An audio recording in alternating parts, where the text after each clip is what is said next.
Zone from Fox Sports. Hey guys, this is Cole Liker. Hi, I'm Neil Collins. You are listening to the Unused Substitute. The Unused Substitute. And you're listening to the Unused Substitutes. Get off the bench! Hey there, Little Red Riding Hood, I got a problem and it's complicated. Going through changes and I just can't ignore the signs. There now it's so loud it hurts. Hear me growl, hear me howl when the full moon on the throw, ball's gonna bounce down, it's free in the box. Bicycle kick! Goal! Rowdies! What a play! What a shot! And it's 1-0 Rowdies!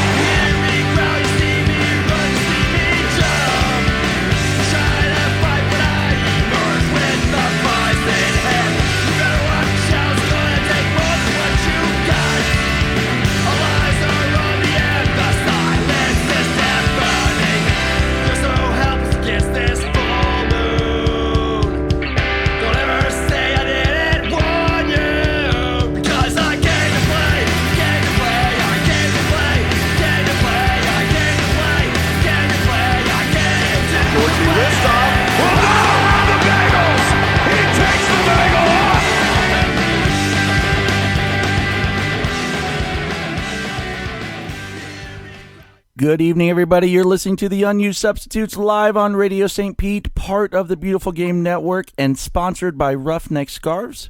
My name is Matt, and over there on the other end of the internet is a guy who, if he ever does have a daughter, she will probably be able to throw the ball back in with no problem if it goes into the stands. Steven, how are you doing? I am doing fantastic despite the results of the field last weekend. And, yeah, that was actually really hilarious. I enjoyed just the complete shyness of that. Like, you could tell she's in that, like, stage of life where she's like, do I really want to get involved or am I going to look stupid doing it? And then, like, as a result of that indecision, she ends up kind of looking silly in the end anyways. That's great. And also she's like sitting right behind me. So here's what happened. If you know what we're talking about, good. If not, you can go back and watch the ESPN Plus replay. It's around the 17th, 18th minute. I found the video. I put it up there. So the shot actually goes, like we're in 111. I'm sitting in the last seat, seat 13, row 8. She's sitting right in front of me in row 7, seat 13, because there were no seats available to me when I went to buy her ticket, and absolutely nobody sat next to me for the whole game, but she wanted to sit in front anyway. So we're in 111. The shot goes into like 112, 113, and gets deflected over. Like, guy puts up his arm last second, forearms, and it comes over. And it lands in the guy. I want to say it's at the guy who's in seat 1 in row 7 of 112. And he kind of taps it over to her, and it ends up at her feet, picks it up, goes to throw it in, and it just falls out and trickles down the steps. And then my notifications, DMs, emails, everything started lighting up because it was right there on TV. That poor girl. I feel bad. I'm laughing, but I feel bad. So we kind of joked about it the whole way home, and then when I got home and found the video, and then we laughed some more. But the next day, there was someone had posted on Twitter a GIF of one of the Baltimore Orioles outfielders is in like the corner of the outfield chasing down a ball, picks it up, goes to throw it, and instead of throwing it towards the infield, it ends up going sideways, like right into the outfield wall. Like it traveled 3 feet. I saw that, and that is a great MLB like gaffe. Like ever. I showed it to her, and I'm like, "This is a professional athlete. Don't feel bad." It happens. If you want to see more embarrassing moments, come and watch me on a Sunday night soccer league. That will give you some embarrassing moments, I assure you. All right, now that we've already covered the fun parts of last weekend's match, let's talk about the rest of it. When Birmingham came to town, and we talked about the possibility, and I don't think it was I don't think it's a trap game kind of thing. Like, I don't think we fell into a trap. We just didn't produce. And lost the game 1-0. Stephen, what was your good, bad, ugly? It's funny. We were looking at that game and discussing the possibility of that being a type of trap game, right? Because they were riding a 4-game, unbeaten streak going into that match against teams that were good. That was something that we talked about in last week's show, that was something to be worried about. And we had both, like, I know I'd predicted, I was hoping that the Rowdies would win 2-1. I don't remember what your prediction was for last week, but either way, like, I might have gone 3-0 on that one, or 4-0 even. Mm-hmm. Because, like, I kind of figured it'd be a close game. And it was interesting because obviously there was something made of the fact that the coach for Birmingham after the game, Son, had made a comment about the fact that they were picking on Tarek Murad. And they were like, we're going to isolate him, try and get him like on a one-on-one situation, and we think that we can beat him if that's the case. Now, I'm going to be honest, I think that's a little harsh based on what we were watching in that game, because essentially what he's saying, and it was funny because I had a chance to talk with Neil a little bit about this too, and he seemed to agree. At least he didn't disagree at the very least. They very much played with their left outside midfielder, which was Opoku. Opoku played up and basically sat on our back line for like most of that match. They essentially played with 3 strikers. And as a result, we were man marking pretty much most of the match when it came to defensive work. The thing that I noticed about that game was that was a bad game for our center midfielders. And I'm going to call out on this one, Poku and Doherty specifically. They did not do a very good job of closing down the transition when Birmingham did get the ball, and they got it in midfield. One of the things that's been really impressive, especially with Poku this year, is his recovery work rate has been extraordinary. Mm-hmm. And that was something that we were hypercritical of him for last season, and something that we have been praising him for, at least I've been praising him for that this season, is that he has done a great job on recoveries. And in this game, he was invisible defensively. And I think that in a lot of ways that plays out more as to why Birmingham had more success than I think maybe some people were expecting against the Rowdies. I mean, let's face it, it was a 1-0 game. We didn't get blown out. It wasn't like North Carolina type of deal with a score line. It was a 1-0 game. They had a handful of chances that were decent. Obviously, a lot of them looked worse than they were because they were just one-on-ones with the keeper. So, you know, in our minds, it looks worse, but in reality, those were like actually the only chances they had. You know, they didn't really have many big build-up type plays during that game. I'm looking at the fact that, especially in this game, we missed Dominic Aduro in that match. Yeah, I think that was a game where the type of energy he brings to the field is obviously different than what Doherty brings to the field. Doherty tends to be a more calm, cool, and collected head. He doesn't have the tendency for yellow cards and hard tackles that Aduro has. And I think that was a match that we could have used a little bit of that edge to try and help break up some of the work that they were doing. And that, and another thing, we made a substitution. It was funny, we talked about last week about the discussion between M. Kasana and Tejada, and then funny enough, that kind of comes bubbling up to the surface when, you know, we basically make that sub. One of the things that I noticed, though, is that as a part of that first sub bringing on Tejada is we shifted Gonzadi into the midfield. That did not work when we tried that, and we have tried that earlier this season. He does not make a good attacking midfielder. And it was interesting because the goal that they scored came off, again, it was off a corner kick. There was an attempted clearance that it wasn't a very good clearance on our part. And it ended up going kind of right to one of their players in the middle of the pitch. But here was the thing. Gonzadi normally would have been there. Like, I think in my mind, if it's a Steinberger or a Tanari, they're closer to the middle of the field. Gonzadi on that transition had started to make a run up the field down the right-hand side of the pitch in front of the coach's area when we made like the first half clearance off of that corner. And so when we scuffed like the second one, essentially, and it went right to one of their players, basically sitting in the middle of the park. That would have been Gonzati's man. And so because of that, there was nobody around them to close that up. Opoku was able to position himself correctly.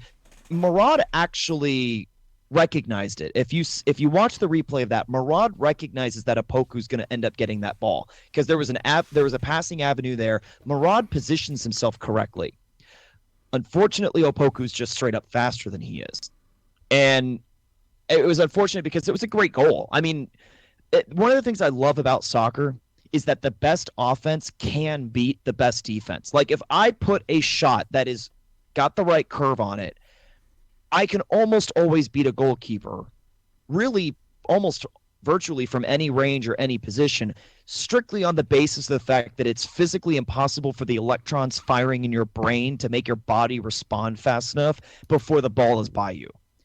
And I think that's one thing I love about soccer. And Opoku's goal was a lot of that. It was a terrible angle, and he put it off the crossbar and the far post, like as almost perfectly as you could in the angle that he had to shoot. And just scores that. I mean, by all means, it was a great goal. I can't be harsh on our defensive effort too badly. Like I said, Son made a comment that he was picking on Murad. I don't think it was really that harsh. I'm not going to say that Murad was the fault again for this game. I'm not going that far. It was a good goal. Murad did what he needed to do to position himself correctly. I think it actually had a little bit more to do with Gonzati in that role. And it was funny because within a couple of minutes, what was the next sub?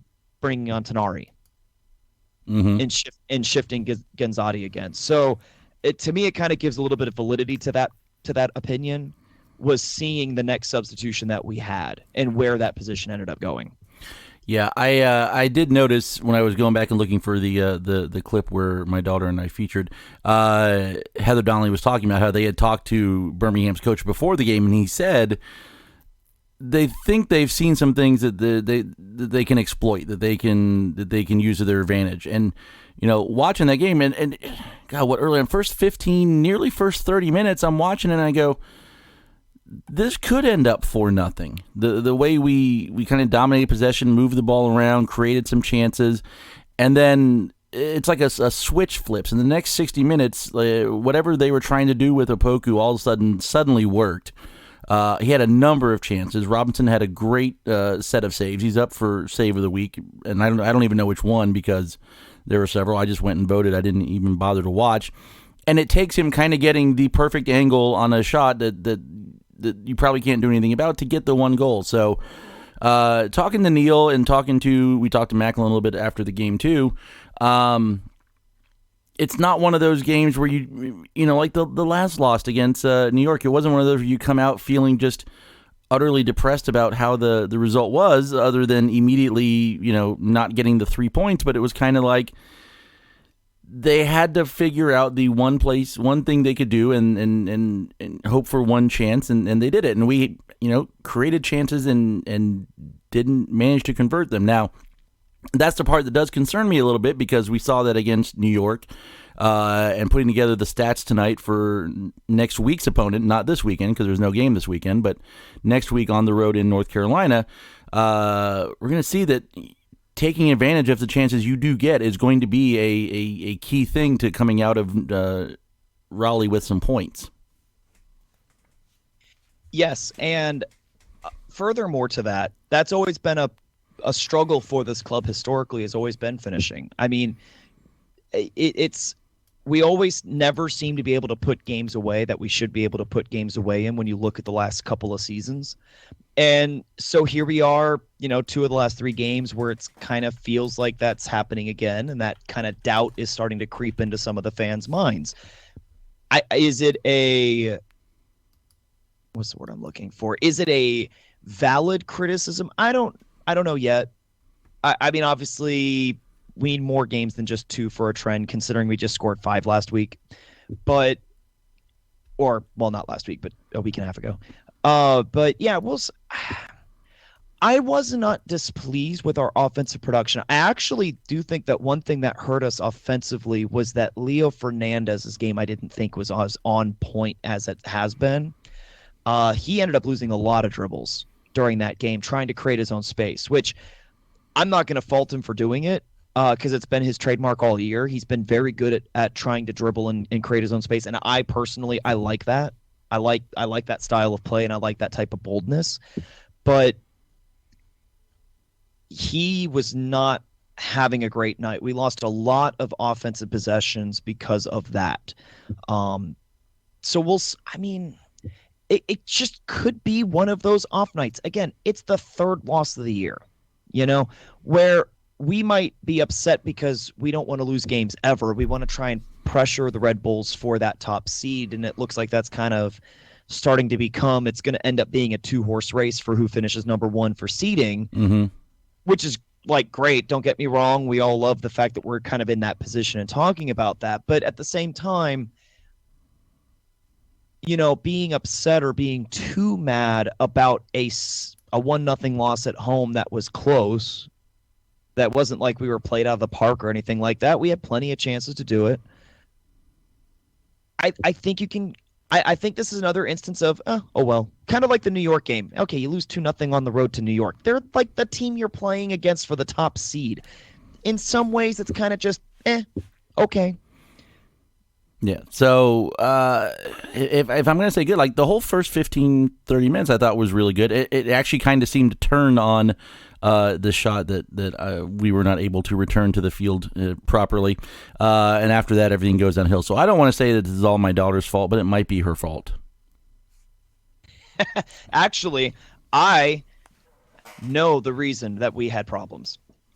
And officially, the unofficial crazy reason for why we had struggling in this game is that nobody took the challenge that you issued last week during the show to create a 2-poll of the USL title belt as an issuance of challenge to try and get somebody to do a 2-poll for that bit. Nobody did it. And so I am blaming the audience. I am blaming everybody that listens to the show that you're the reason that we lost because you didn't take up Matt's challenge. I like the way you think. You've come around to it. To go into some more numbers, some more stats, I always like seeing when this comes out, usually a day or two after the match. Chris Hockman used to work for USL, now does some freelance stuff, but he kind of digs into some of the stats he thinks are important on Mondays after a game. Tampa Bay managed to dominate possession, 65%, which is a lot higher. I don't know our year-to-date average so far, but that feels a lot higher. I think especially once we went down a goal, trying to get back into the match results in some of that higher possession. But struggled in the aerial duels where we've done well. And then the one thing that kind of noticed, anecdotally while watching the game, we turned the ball over a lot. There were 12 interceptions on the night, and some of the passes that turned into interceptions just seemed like, I don't know, something wasn't working right. We had 10 corners, no goals. You got to think at least one of those you're going to have a decent shot of getting one into the back of the net. Shot accuracy only at 37%, Birmingham with 53%, and it came down to one goal, and that worked out for him. So there's things that I know they'll go back and work on. As calm and cool and kind of rational as Neil was post-game talking to him, I'm standing over there by the dugout area, the entrance to the locker room, and I think the first guy off the field might have been Martin Patterson. And I don't know what he was saying under his breath, but man, he was on fire. Good for him. And I like the fact that we have a coaching staff that's going to keep us at that high level of expectation. I love it. I love it. I love that. And something else too, speaking of stats from last week, of things that were noteworthy at least, it's interesting you bring up the interceptions number because it did seem high as far as, especially possession was a problem for us in this game, and we didn't do a very well job of it. But here's the thing: we actually averaged above season average for passing accuracy on the night. I thought that was interesting. We averaged 81% according to one of the stat lines that I saw, which is, again, it's a fascinating number because you wouldn't have thought that coming out of that game. But here's the number that's shocking to me. What if I told you that this game against Birmingham was the second fewest number of raw passes that we have allowed an opponent to complete for a game all year. They only completed 274 passes according to the stat line that I looked at. The only game that has had an opponent with fewer completed passes, Red Bull 2 weeks ago, with 247 passes on the night. So that's a fascinating number. Think about that. 2 of the last 3 weeks have been 2 of the best, keeping the number of enemy passes down consistently number. That's happened 2 of the last 3 weeks. And funny enough, they were both on losses. So that is a fascinating number. Like, as a stat geek, I'm freaking out when I saw that and kind of did the work on that, because that's just mind-boggling to me. It'd be kind of fun to maybe go back and rewatch those games and try and dig into what's going on with limiting the number of passes. I don't know what our possession was for New York. It'd be interesting to see if we had a higher rate of possession like we did in this game, but it translating into a loss. Funny enough, our passing accuracy in Red Bull 2 was only 67% compared to the 81 that we had against Birmingham. So again, another stat geek moment of going, holy crap, how does that happen? I think part of it, again, I point it back to, I think it was a midfield issue. They just were not on point. When you look at the fact that Poku, Doherty, Leo all seemed to have issues. And I think in some ways, Malik too. Again, something I talked about with Neil, Malik pushed up a lot this game, and he pushed up, I think, a little further than I think is kind of normal for this, considering the game time situation, considering how far Opoku on, his opposite number was pushing up against our defense. That led a huge gap on the right-hand side of the field for most of the match where there was just nobody there. I think we were a bit disjointed when you kind of factor in all of that. We were a bit disjointed. It led to easy turnovers, which meant that Birmingham was able to get quality chances without having to play a lot of possession to earn them. Yeah, I remember seeing at least once or twice, going back to Opoku, it's obvious they've done their film work, because he was breaking on passes and then sprinting down the field with them. Yeah, no, he absolutely. And that's the thing, is sometimes you're going to, what is it? We talk about this when you're one of the best teams. Sometimes there are going to be teams that just get you. Yeah. Or have a good night, or game film something very specific and just happen to do it, and the chips fall where they are. And even then, all of that effort only led to a 1-0 loss. That's it. All of the stars aligning to make that happen against a team that's technically now in a playoff position by raw stats, or raw standings. It took all of those stars just to get a 1-0 victory. If that's what it takes, I'm confident going forward. Yeah, it took as we get into the end of the season. It took everything going right for Birmingham. And again, like we said, Birmingham's not lost in 4, now 5 games. Hasn't allowed a goal in 5 games. And that was the other thing I was going to come to, and I mentioned it a little on Twitter either Sunday or Monday. It was a goalkeeper showcase from a vet in Matt Van Okel, who was really making some great saves back there, and then an up and coming young guy on our side with Macklin Robinson. And I talked to him a little bit about that too, and when the game's going on, he's keeping an eye on what the teams, what's going on with the ball, what the teams are doing, and trying to get his guys organized when they need to.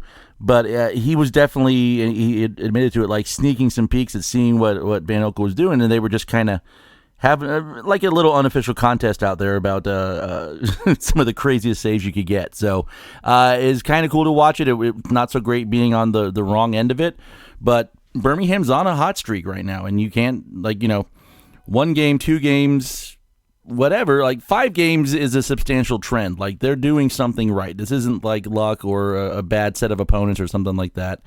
So yeah, I'm not going to freak out about the result. The other thing Neil mentioned, I think is pretty obvious. There's a lot of guys with knocks right now, guys who aren't playing. And then you had Damoduro out as well with the having a new baby. Not him, but That's not how it works. But congratulations to Dom for that. Having this little week and a half off, it's coming at the right time for these guys, I think, because you're going to get a chance to rest some of these guys up, get them in for treatment, get them in for training, and hopefully have them ready to go a week from tonight, and start working our way back to where we think we ought to be. 10 days off with 4 injuries that we know of, plus one guy that's dealing with a new baby and getting that in place and getting his life kind of back in order. And don't forget, what was it? Those injuries going into the game, and then Steinberger comes off. And then Steinberger pulls a hamstring. Or has tweaks a hamstring. the bag of ice strapped to his leg. I saw him after halftime, walking around pretty good, but had that bag of ice on there. So hopefully it's not a too severe thing. Yeah, it's true. That is a great time for this break to happen, and it's going to be good because we're going to go up against a North Carolina team who's going to have a busy schedule. So it's good. I'm confident. Let me ask you, Matt, do you have an official good, bad, ugly for this week? Oh, I'm trying to think. I don't know if I'm going to call it like the official one, but I mean, it just really stood out to me how that game turned around around the 20-25 minute mark. Birmingham came in with a plan specifically to attack this team, and it took them a little while to figure out how to put it into play. But once they did, they were ready. Not that we were unprepared. Not that they fell into the trap of playing not showing up against a team a little bit further down the table. But Birmingham had the plan that worked on the night. That's fair. It is. That's a fair assessment. But I was really, really pleased to see the way that Robinson's performed these last few games. Yes, and I can't tell, by the way. I think I'm going to take a moment to stab our TV crew a little bit here. They get Malik Johnson and Macklin Robinson's names mixed up so many times, and it's hilarious because I did it too. When they first started hitting the field together, oh my gosh, it is hilarious listening to the TV crew because I swear they did it like probably 40 times, where it was Malik Robinson or Macklin Johnson, or it was hilarious listening to the broadcast. I'll have to go back and hear that whole thing again. I do love you guys though. So our other notable results were all draws last week. St. Louis, who has bounced between the East and the West Conference and now apparently bouncing up to MLS. Have fun with that. Drew 1-1 versus Charleston. Loudoun United 3-3 against Charlotte, keeping all of them out of the playoff positions. Right now, 3 of those 4 teams are all out, and Charleston's not too far away. So, again, the top half of the top 10 is pretty well taking shape. Now you've got 5 teams in the 40 to 48 point range, 3 teams in the 30, and then the 30s, and then 2 more in the upper 20s. But a lot of teams behind them, not far behind. So we're slowly but surely seeing some solidification going on. And right now, Red Bull 2 playing Pittsburgh, it's level 1-1, if I'm correct. We have any updates in there? I haven't seen anything. On what I'm looking at. All right, so keep an eye on that one too, because it would be nice if Red Bull 2 did not win that. They're 2 points ahead right now. A draw wouldn't be terrible. We have a game in hand on them, so a loss would be even better. Ooh. And I'm getting some lightning and thunder moving in now. Cool. So if I suddenly disappear, dry as a bone at my house. That'll be why. Matchups coming up this weekend. We're going to keep an eye on North Carolina FC against Pittsburgh before we turn around and go there on Wednesday. Charleston, Louisville, Charlotte, Nashville, and Indiana and St. Louis. St. Louis right now sitting outside the playoff positions because they're not a playoff team. On the wins tiebreaker, Charlotte, who will end up being a playoff team. How funny will it be that St. Louis is going to get picked for MLS and not make the playoffs? Just like when Montreal got picked and was like bottom of the NASL that year. Yeah, well, that would end up being peak peak coincidence because it seems to happen every time. Peak American soccer. So your current table right now, Red Bulls are on top, 24 games, 48 points, technically 49 if we're going to use a live table. Rowdies one game back, 23 games, 46 points. Nashville 23, 42 points. Indy 11, 20 and 40.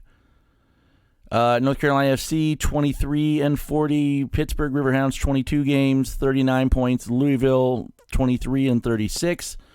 Ottawa Fury 21 and 33. Charleston 20 and 27. Birmingham is now in the 10th spot, 22 games, 26 points. St. Louis also has 26 but has played one less game, has one fewer win. Charlotte with 24 games, 25 points. Bethlehem, Loudoun, Memphis, Atlanta, Hartford, and Swope bringing up the rear. So Birmingham's win has bumped them into the playoff positions for now. We'll go take a look at the points per game table, and I think I've made a mistake in here somewhere. Let me double check because no. Okay, I've got all the right numbers. There's something in there I was looking at threw me off. We're starting to see some solidification. More teams getting into the similar kind of range. Tell us what the points per game table looks like. All right, so what we're looking at here, and again, it's interesting because again, on the raw table, Birmingham technically nudges St. Louis out of a playoff spot on the raw table, but on points per game, we actually did not see a change in the top 10. In actuality, we didn't see a change in the next four after that either. It actually stays the same as far as positioning. Pretty much all the wins just kind of solidified where people are. Points per game. Rowdies, Red Bulls, Indy are all tied. 2 points a game. That's going to be important because obviously that's a trendsetter for going into the end of the year. We're all even when it comes to PPG if the season ended right now. Nashville's behind us at 1.83. Pittsburgh and North Carolina come up following there. 1.77 for Pitt, 1.74 for North Carolina. The next two group are tied. Ottawa and Louisville at 1.57. Then you go down to a Charleston team that's been struggling of late, 1.35. And St. Louis is still technically in a playoff position when you average points out for 1.24. However, Birmingham with their surge is now in 11th spot at 1.18. After that, you go down to Loudoun, which is all the way down to 1.05. And then, of course, it goes down, further from there. The big thing for me is the fact that, again, the top 10 stay the same. There was no movement. Everybody just solidified the position that they were in. However, you're starting to see the fact that we're in the end of the season here. This is the last 2 months, basically. So who's going to end up finishing in that 1, 2, maybe 3 spot it's going to go right down to the wire, I think. I don't see Nashville, Pitt, North Carolina. I don't necessarily see them challenging us for those spots unless there's a major drop from one of those 3 teams up top. So I think that's still going to be the case.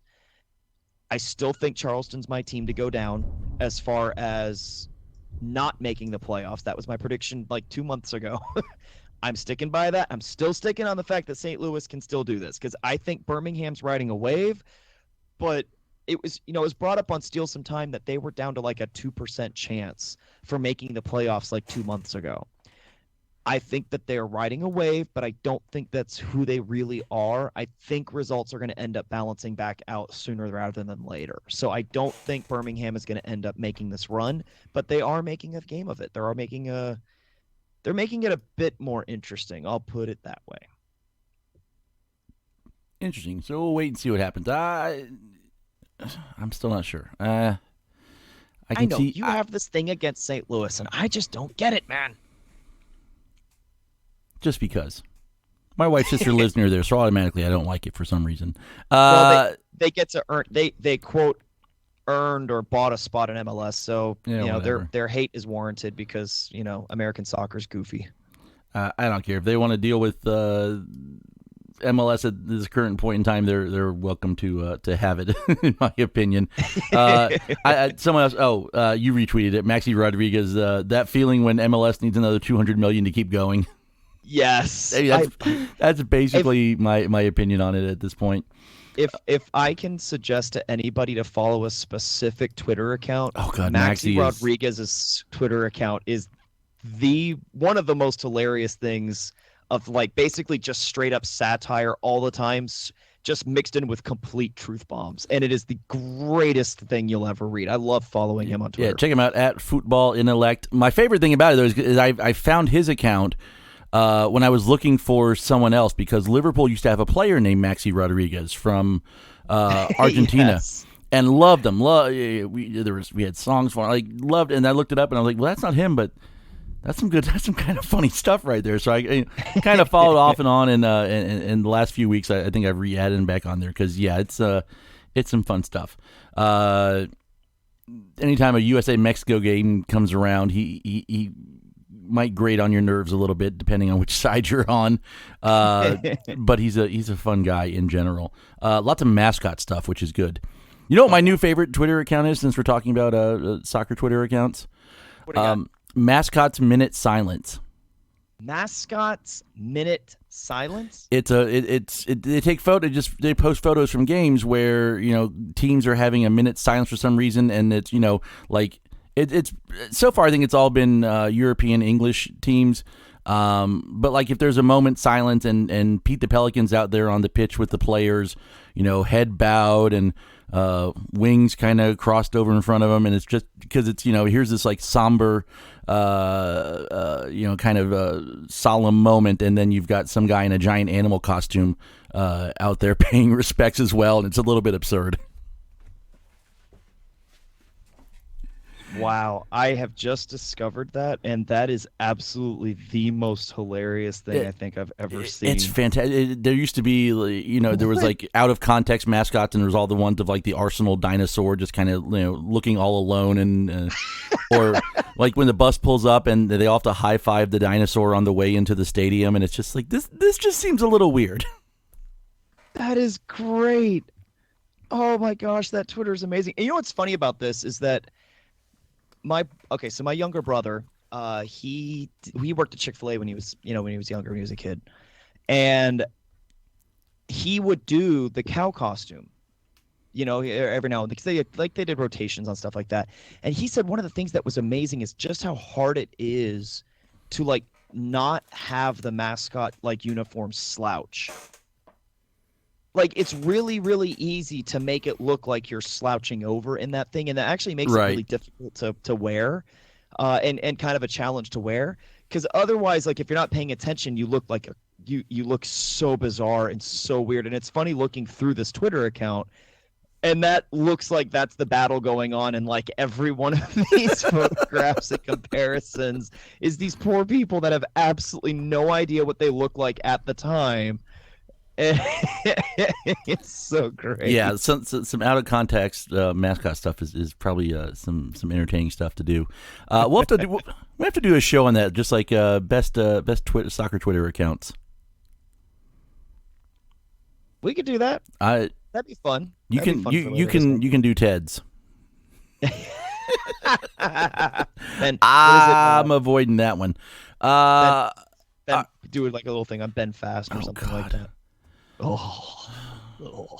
I have that whole group just muted. So do I. Actually, I got a lot of them blocked just because I don't want to ever have to deal with their garbage. And it on like a base level, I'm like, yeah, I kind of agree with what you're going for eventually, but the way you're doing it, not so great.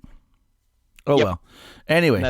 Now we're going to get all kinds of notifications. Also, I need to stop picking on St. Louis because Allegiant Air just announced new direct flights to and from Sarasota, and St. Louis is one of the spots, so they might be showing up to come get me. And I don't need that. All right, so a couple of things we're going to talk about. Biggest news kind of going around the league, at least I'm going to say biggest, and kind of sad news, but kind of cool at the same time. North Carolina's FC's captain, they're kind of one of their longest-serving players at this point in time, Austin DeLuz. He's been on the show before. He's an excellent person. He's a good player. He's had a great career.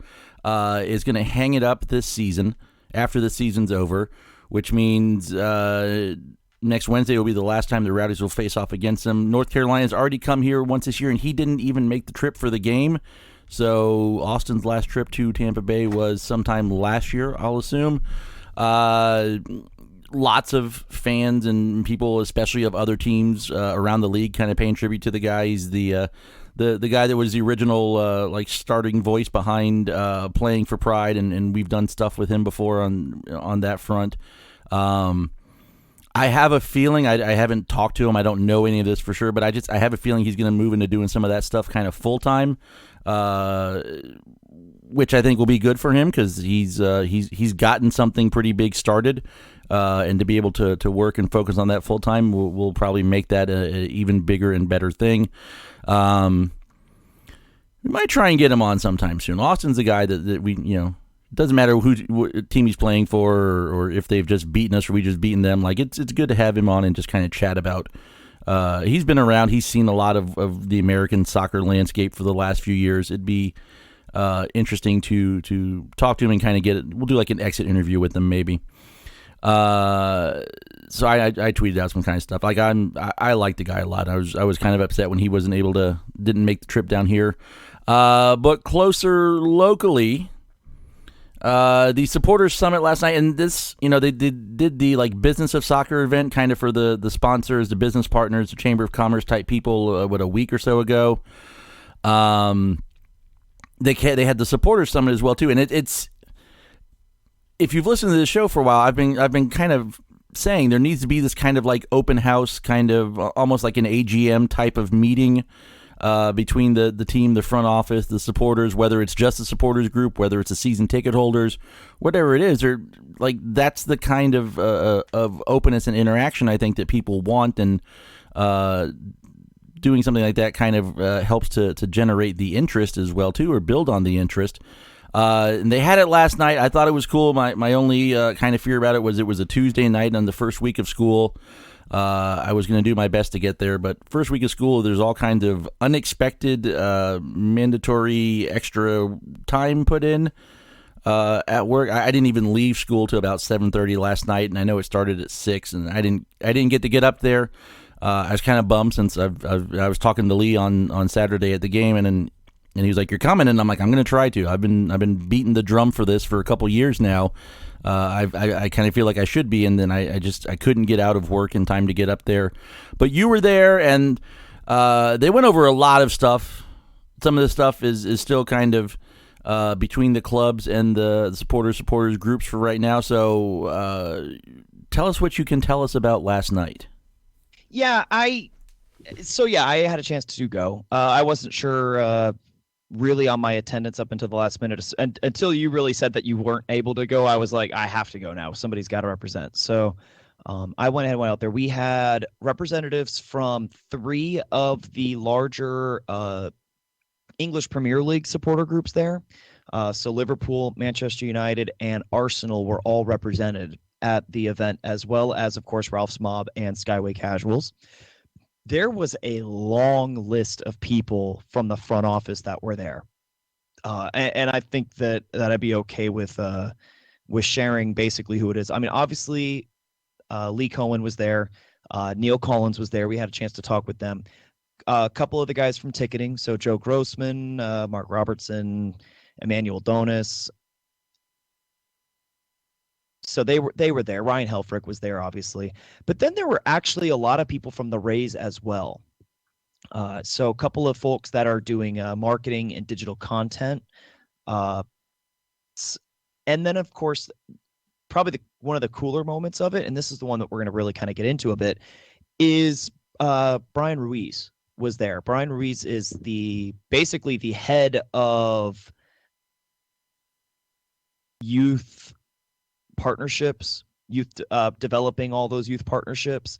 That is his role in the club, and everything that you see if you follow the Rowdies Youth Network on Twitter, essentially, they kind of go into like the different partnerships that we've been kind of creating in the area, because obviously one of the things that Neil wanted to do when he became head coach, was really try and strengthen this area's youth network in creating a real pipeline. Instead of having a bunch of random clubs send a bunch of random kids to different ends of the country for university play, trying to create something of a bit more of a pipeline to going into the professional ranks is something that we've never had, obviously. So that's what we've been trying. Obviously, we've got people like Jack Casey and Robbie Soren Ellis. But there was one of the things that was interesting that Brian was saying is that even after those two guys, because those guys are going to college, we know that, there are somewhere in the vicinity of like 10 more players that are youth right now that they're kind of maybe eyeing a little bit for a possible, for getting a couple of them possible academy contracts for next season. So it does look like we are really getting the gears in motion for making that happen. And I'm going to be honest, a lot of that has to do with Neil, which is amazing. That's a great thing because that's something that we have never had, obviously, and it's something that we've definitely needed to try and help create and establish more of those inter-community connections. I think I don't know how much of that has to do with the Hispanic market. I don't know how much success we've had getting into that particular group. I think most people that we've been looking at are WASPs, white Anglo-Saxon Protestant types. But I that was something that was a kind of a very encouraging update because we really want to see more. And one thing that was kind of talked about in relation to that aspect was last week, week and a half ago, with the Charleston game and Soren Ellis. We had talked about on air that was like the game. Like if you're going to get a teenager into a game, it's going to be a 5-0 man advantage game. That's the perfect place to put like a 17, 18-year-old kid for his first debut game. Apparently Neil was seconds away from making that decision. And at that last second, I think somebody like maybe felt like they tweaked something and it wasn't a player in a position that Robbie would normally sub in for. And so they ended up not doing it at the very, very last moment. And that's such a downer because we were all hoping for that. And then to find out that they legitimately were really close to making that call during that game, it really is a bumming moment. Not just obviously for us as fans and soccer, passionate soccer fans, but I'm sure that was a really bummed moment for Soren Ellis too. But I think that was one of the things that was really cool about this last week. And part of that's because you got to remember Neil's background. Neil comes from a small club like ours. That was the type of club that he supported growing up as a kid. That's the type of club that he grew up kind of playing for and kind of getting some minutes early in his career. And for somebody that played almost 600 career games, like that's incredible, right?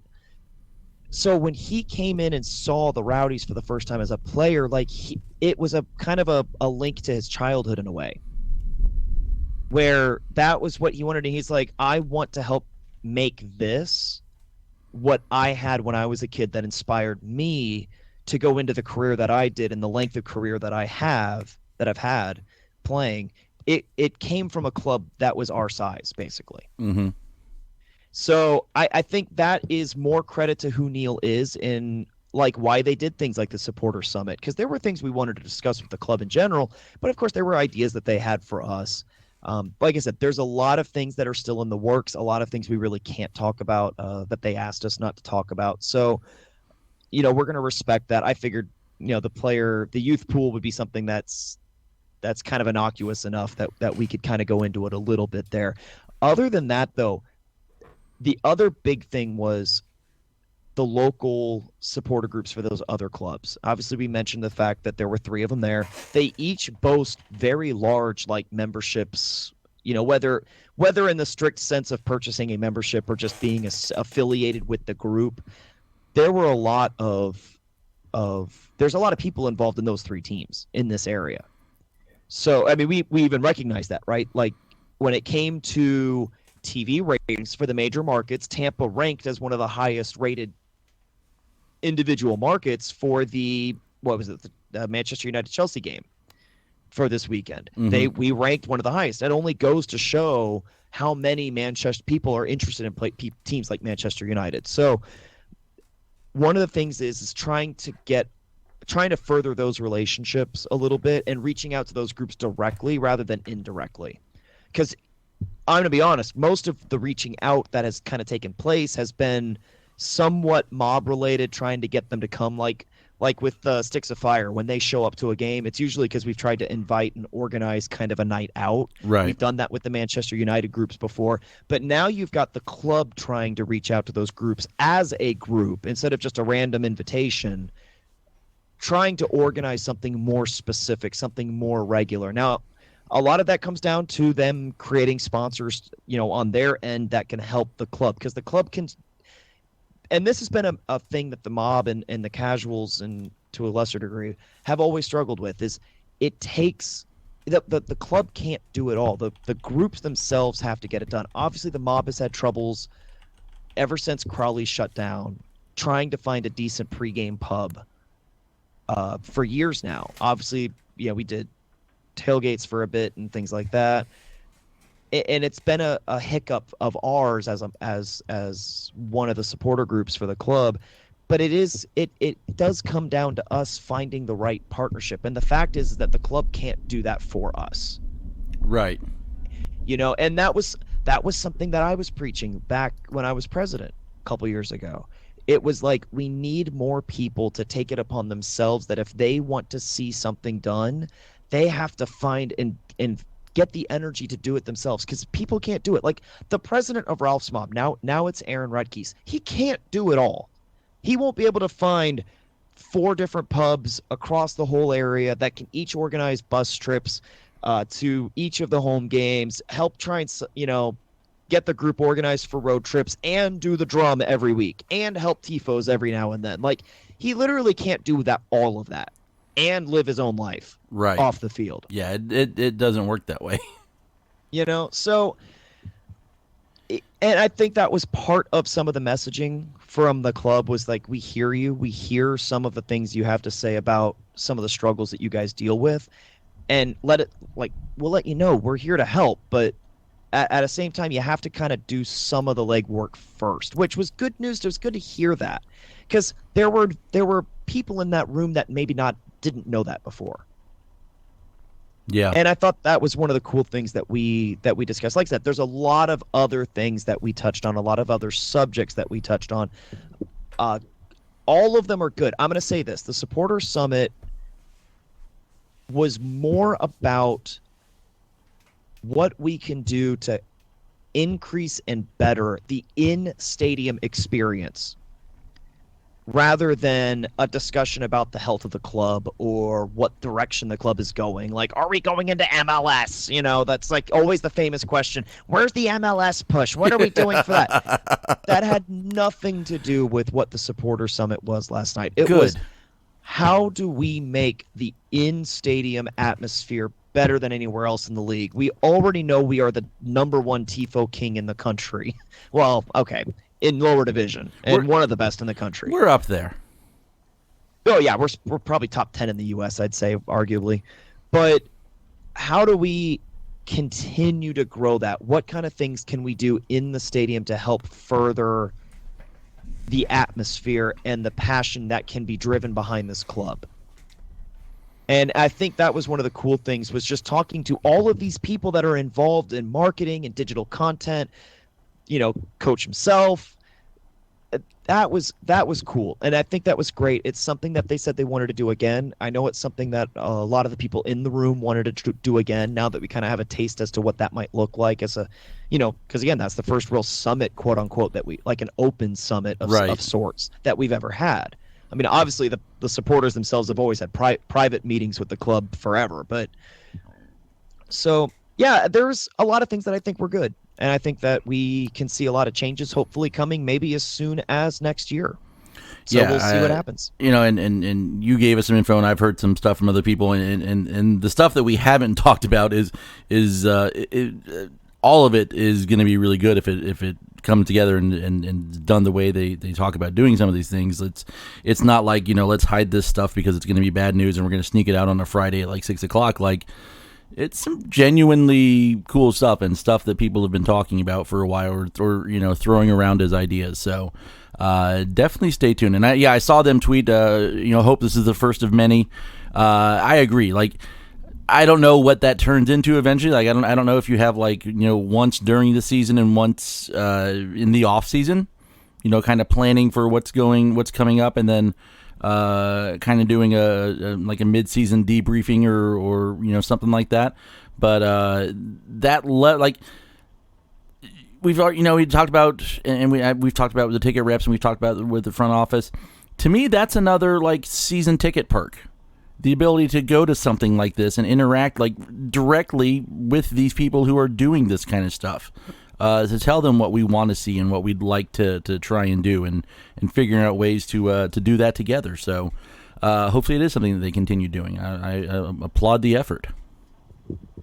I do too. And it also goes to show one of the things that we were all concerned about when the Rays took over is what kind of management were we going to expect from a bunch of people that don't know anything about soccer. And again, it goes back to the fact that they looked at the people that we had in our front office already, people like Lee Cohen, people like Ryan Helfrich, and they were like, and of course Neil Collins himself, and they were like, you know what, you guys know the sport and the culture and the history behind all of this. We're here to support you guys. And that was kind of the gist of what the style of ownership was when it was announced. And the Supporter Summit last night was another step in that same process to kind of keep showing that the Rays as a whole are walking the walk from what they said they were going to do and the style that they were going to do it in. And so I think, again, it's another thing where a lot of people had a lot of fears. I still have a lot of fears going into next year for different expectations, but and especially with some of the changes that are coming out potentially, there's going to be some change potentially. And I think that's going to be fascinating. But I love the fact, and this was the thing too, this is one of the messages that Lee had for us, was that we don't want to be afraid to try new things. We're not afraid to, I mean, again, you look at the fact that we've got pulleys up on the roof because, we do some really funky stuff to get that done. That was not professionally installed in the traditional sets, let me tell you. But that was because they love us, we love them, and they're willing to take that step out for us and take that risk. They're willing to try stuff. And that's been Lee's message for years now, is let's be unique. Let's create something that has a culture. Let's not do some cookie cutter plastic thing. Let's do something that is uniquely Tampa Bay. It is uniquely Rowdies. And something that you can go around the world and people know exactly who you are for exactly the reasons for what you do. Give the Norwich fans a reason to pay £91.50 for a jersey. Do I have to go into that subject? I'm not going. I'm not going, but I wonder. I didn't know if you'd seen the whole conversation. I'm sure there's lots of economic factors, but man, it's and that's a Norwich thing. That's not an us thing, I don't think. Well, yeah, but the jerseys aren't exactly any cheaper here. But I will say this: I read one thing that apparently a Norwich jersey is cheaper than a Rowdies jersey, which really struck me as odd if that's actually true.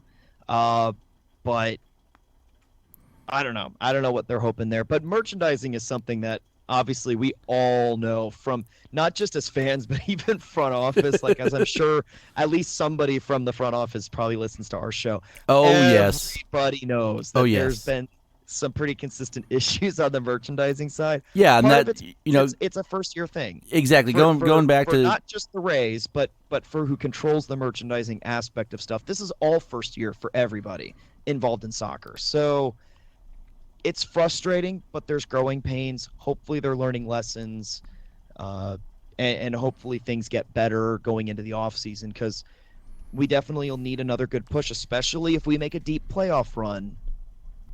And forbid we have a championship, knock on wood, we don't want to have any aspect of this club not hitting on all cylinders going into next year after the season that we've had so far. Yeah. I don't want us to stall out of the gate going into the off season. I want to hit everything on all cylinders. So I was cheating on you yesterday. I was direct messaging with Dan, and we're just kind of we're talking about the Supporter Summit and some of the issues and things going around, and we were kind of laughing because last year it was like, can we buy a goal? Can we get a win? Can we go a week without someone getting hurt or retiring or moving across the country? And this year, we're like, we need a web store, which is a valid thing. Like, I could do a whole episode on the merchandise stuff, but in 1 year, especially with a change in ownership and bringing in a group an ownership group who doesn't really have that experience with soccer, but they do have experience with sport in other areas, and to be at the point, on the field and off, where it's like this is, I'm not trying to belittle the issue, because like I said, I think it's a legitimate issue. But for the merchandise to be, the whole merchandise situation to be like the big issue right now, compared to last year, that I'll take it at this point, honestly. It's a good gripe to have compared to what we could be griping about. Yeah, I mean, it's one of those, like... And it's not like there's not new jerseys walking around the stadium. Yeah. It's not like it's such a big problem where like nobody's literally buying anything.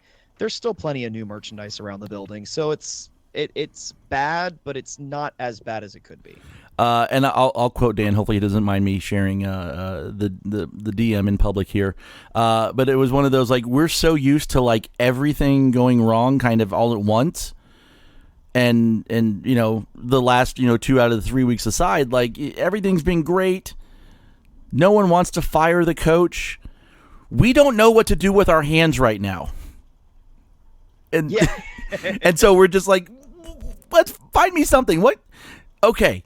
Like, it's more reassuring to know there's something that isn't quite perfect right now. Okay, let's tackle this. And it's a worthy thing, and people should be addressing it and should be pointing it out and calling it out, and props to those who are. But I will certainly take this year over last year. Absolutely.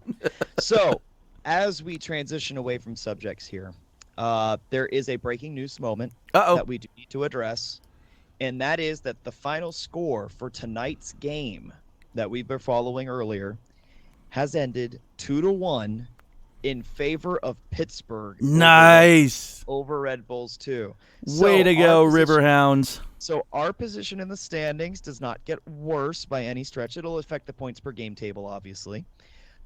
But let's update that right now and just knock them down some points. Yeah, just to have some fun with it. However, I will point out one thing.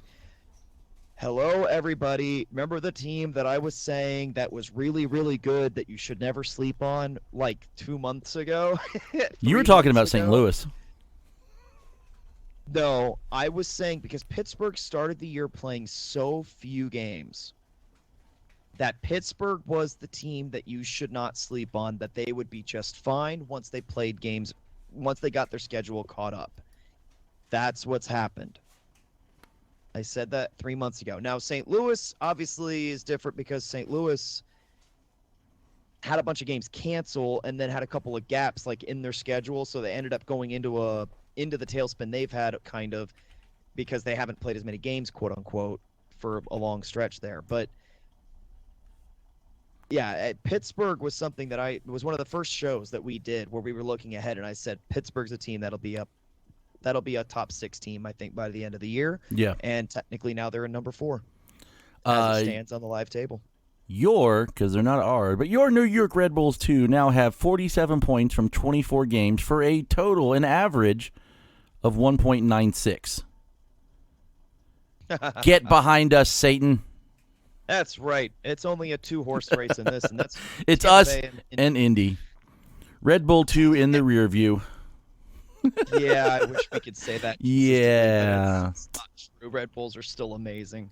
Not quite exactly. All right, so we talked a little bit about North Carolina FC with Austin DeLuse's retirement announcement. We're going to play them not this weekend. We're off. We're going to play them next Wednesday. They're playing Pittsburgh, right? Is that who we said earlier? this weekend. Yes. Yeah, So they're playing Pittsburgh, so been a little tired. let's Pittsburgh go out there, rough them up, get some red cards drawn on them. We'll take that. They are currently sitting overall 11-7-5, 6-1-4 at home, 3-2-0 in their last 5. Their leading scorer Stephen Miller has 7, Marios Lomas has 6, and Chester and Awolo are tied in with 5 in third place for scoring for them. Leading the way in assists, Miller and Ben Spees both have 5. Awolo has 4, and they've got 5 players tied with 2. In terms of taking shots, Miller with 48, Awolo with 36, Spees with 27. Chances, Spees with 58, Miller with 27, Awolo with 22. That's the three-headed dragon you got to keep an eye on. Spees, Miller, and Awolo. Those are their offensive engineers. That's who the defense is going to have to contend with. In terms of clean sheets, Alex Tambakis with 5.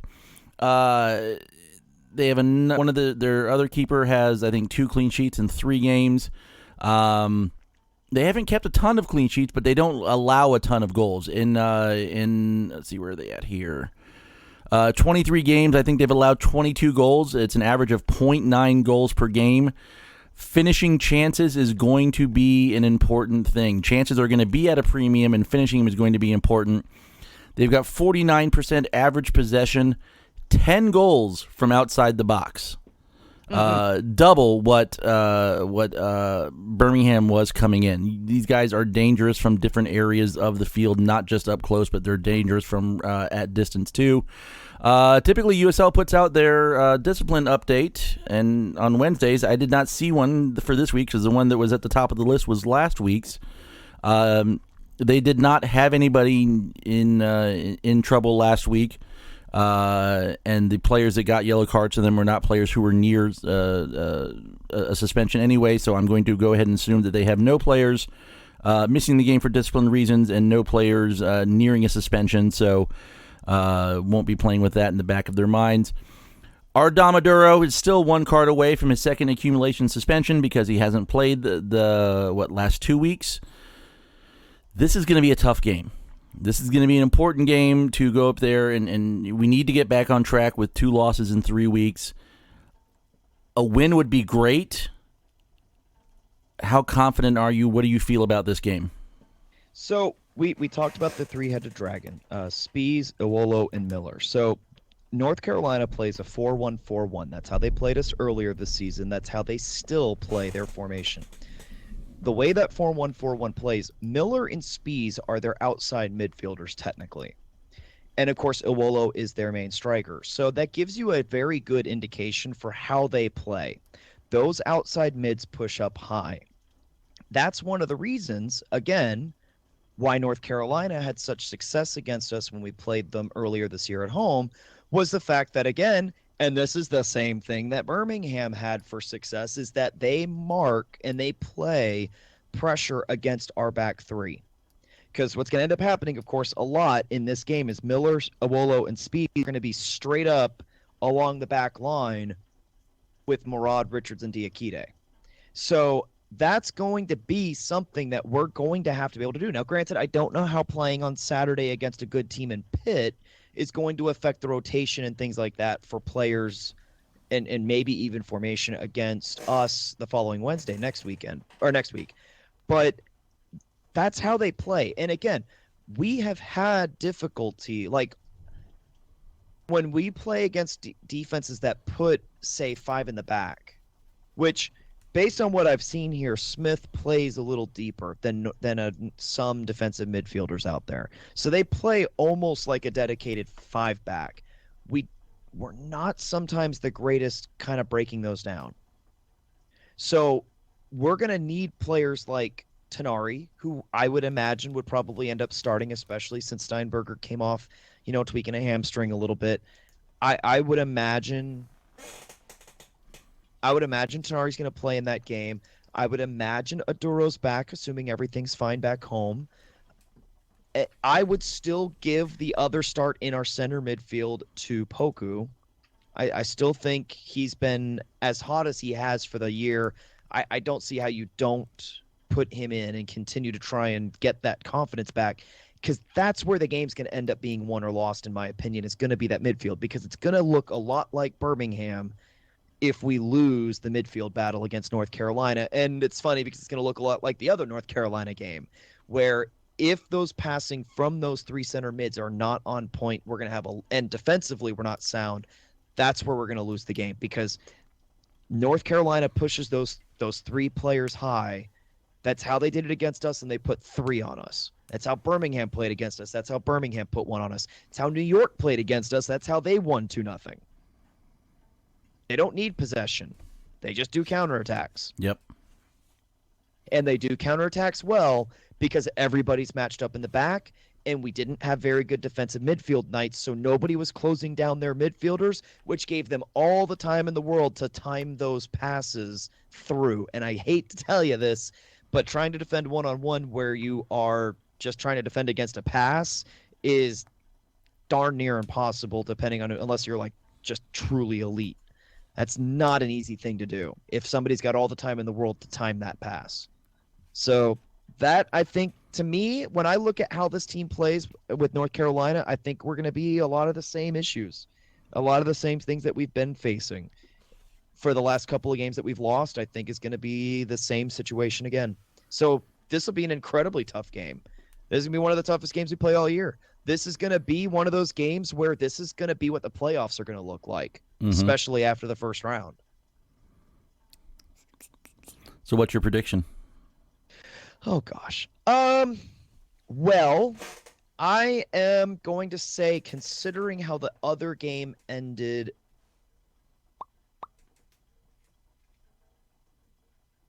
with 10 days rest. Oh, man.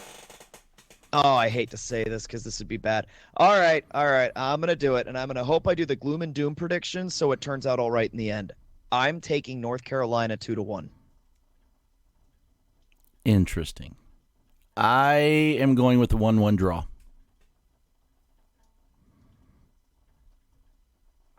That's where I'm at. Yeah, and I'm going to count that as a good result in North Carolina. Oh yeah, that'd be a fine result. 1-1 would be fine. I think the way that I look at it, again, I'm kind of being dismal on purpose. So if anybody's listening to me, I'm kind of intentionally doing this, so don't worry. Like, I certainly don't want us to lose, obviously. I would think this is going to be my one big takeaway, is that if Neil can identify the issues that we've had playing against a high press for attacking, if we can kind of identify that better and we're better defensively, I don't think we lose 2-1. I'm just looking at how we've played against those formations and those tactics this year. That's where I'm taking the result that I did for my guess. It has more to do with historical trends than what I think will happen per se. And I think Neil will have an answer for what North Carolina is going to throw at us, because they have played the exact same formation with the exact same players for like 2 or 3 months now. Like, the starting 11 for North Carolina this past Saturday was player for player the North Carolina that we played in June. So, like, in that context, nothing's changing. Which, by the way, just to backpedal a little bit, because it was one thing that I forgot to mention, Birmingham, by comparison, of the 14 players that we saw on the field in Birmingham, 5 of those were hurt or not playing for suspension. 5. So we played against a lot of faces in the Birmingham game this last weekend that we did not see earlier this year. Right. It's worth mentioning. I completely forgot to bring it up earlier, so my bad. Yeah, there was no Lancaster. There was, I mean, that's the biggest name that stands out. He is probably their best overall player. Yeah. So that game is next Wednesday. It's a road game at 7:00, which means we will not be on air at 8:00 in the middle of the game talking about what's going on. We are going to do a live post-game show from the Shamrock. We'll keep it as quick as possible because it's a school night for me, and I'm old. We all have work. Nobody wants to stay up that late. and I'm not going to give it all away, but we are going to have a guest call in who will be making their debut guest appearance on the show. It's going to be a voice you've never heard on our airwaves before. We were hoping to get him for tonight, but was not available. But next week is where go. So tune in to hear that. Won't be at Shamrock with us. We'll be calling in, but we'll have it going there. We got to figure out a way to get. And there's stuff I can do, I think, to make it work on our end, but some way to play the show live while we're in Shamrock. I'll talk to Derek. We'll figure something out so that everyone can hear the guest when he calls in. Oh, yeah, I see what you're saying. You know what I mean? Yeah. Like I've got some monitor speakers and stuff I can plug into the board, and we can play stuff out that way. We can probably stream Radio St. Pete in there. I mean, I could connect it to the audio stuff. I can work with Ian. Ian knows how their system is set up. But I'm just worried about if we're hearing ourselves, because it'll be some kind of a delay. I know there's a little bit of a delay. If that throws us off, the monitor might be the better way to go. We'll sort it out. We'll figure it out. But join us at Shamrock if you're south of the Skyway, or if you feel like making the trip and there's not like a monsoon or a hurricane, like they randomly pop up around this time of year. Come out and join us and watch the game and hang out for the show after. All right, let's wrap this up. Steven Hoosier, we love you for this week. My we love you for the week is going to be Macklin Robinson. He was absolutely just extraordinary this past weekend, even though we lost 1-0. The saves that he did routinely during that game were not routine saves by any means, and I firmly tip my cap to him for that performance. All right, I'm gonna go a little swerve on this one. Mine's going out to Joe Grossman, who is number one, my ticket rep. Also, I don't know about last night. I know he kind of was one of the guys. You're pandering. No. Listen. Let me get to the whole story. He was one of the guys that was kind of organizing and setting up the business of soccer event they had last week. I don't know if he was involved at the same level with this one, or if this was more from the front office top down. But I'm in class today. And it's the first week of school. Like I'm barely, staying awake in some cases. I've got my first period class in there. We're working on. It's the first week. We're doing some kind of like general housekeeping. Like people's schedules are still being changed, so we're not jumping into like curriculum too much. But we're working on this little assignment today. And one of the kids in my class has his head down on the desk, and I come over and I kind of tap the desk a little bit, and I'm like, "Come on, wake up. I know it's tough. We're not used to it again yet." And then a few minutes later, we started, I don't remember exactly how it came up, but we started talking about soccer. And he's like, "Oh, you're a soccer?" He's like, "Yeah, I like soccer." And I said, actually, I go over the bridge to St. Pete and go watch the Rowdies games a lot. And he's like, "Yeah, I play for the Chargers. We've gotten to like walk the players out on the field before for a game." And he's like, "Yeah, I know a guy that works there. I know this guy, Joe." And I'm like, kind of young guy, dark hair. He's like, yeah. I'm like, "I know Joe." So, and like from that point on, the kid was like up, he was awake, he was engaged. We were, kind of talking a bit after class. So, Joe, you helped my class get a little bit better today, and hopefully like help me build a little bit of a relationship with one of my new students. Maybe he won't have his head down that much anymore, and I guess I won't put my head down on the desk either like I want to, because it's still early in the morning at that point for me compared to what I've been doing the last 2 months. So thanks again to Wolfface, to Radio St. Pete, to Shamrock. I've actually had like the last 2-3 weeks online and at games, people asking me like, where's the theme song from? Who's that band? I can never find them. They are Wolfface. They're a local St. Pete punk band. Their whole shtick is that they dress like Teen Wolf. And like the first album, we got the song that they gave us permission to use is kind of a musical version of the Teen Wolf movies, but they play a bunch of like the punk shows in and around Florida. They're usually up at Fest at Gainesville and stuff like that. I saw some people tweeting them and had people ask about them. So they used to be on Twitter. I don't think they are anymore. But I know they're still on Facebook, so you can find them there. They're on Bandcamp if you're used to looking for indie music stuff out there. Check them out. They're fun guys, and they let us use the music for free, so we appreciate that. Thanks again to Radio St. Pete for letting us do this every week. Thanks again to Shamrock. We will see you next Wednesday. Thanks to you guys for continuing to listen, finding time in your schedule for us. Please continue to share, subscribe, rate, and review so that other people can find us and fall down the rabbit hole of the Rowdies podcast people.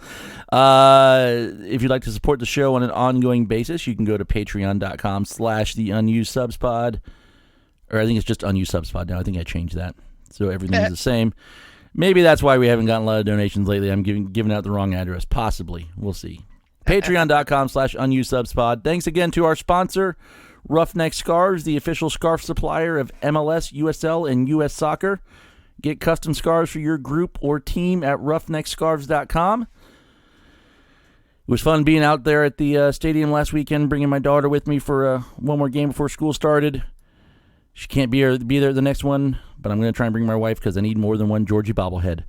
Steven, I will talk to you soon. I will see you next week. Everybody else, we'll see you either at Shamrock or at Al Lang the week after. Have a good one. Go Rowdies. The Rowdies were here, the Rowdies were there, they kicked the wall.